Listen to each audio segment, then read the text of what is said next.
Hi, hello friends. In this video, I would like to share this circuit diagram and the PCB layout of CNC spindle motor speed controller.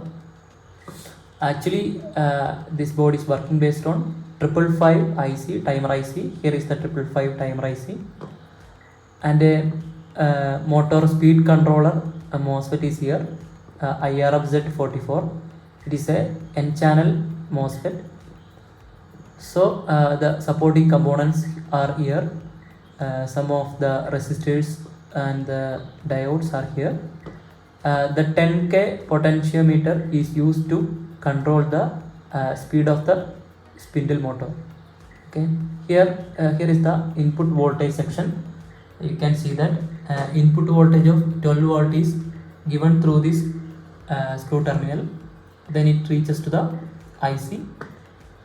Actually a 50 ohms resistor is connected here to control the input current to the IC, because the IC no need much ampere, it only need a maximum of 100 to 200 milliamps.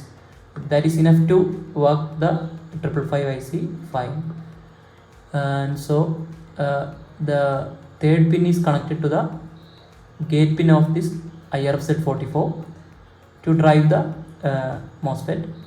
Actually the circuit is controlling like a PWM controller. Actually it produces about 500 Hz frequency to control the spindle motor. This 2IN4148 diode is actually maintaining the duty cycle. If you want to make this project, you can get the PCB layout and PDF file. Both are given in the video description. You can go through the link and you can download.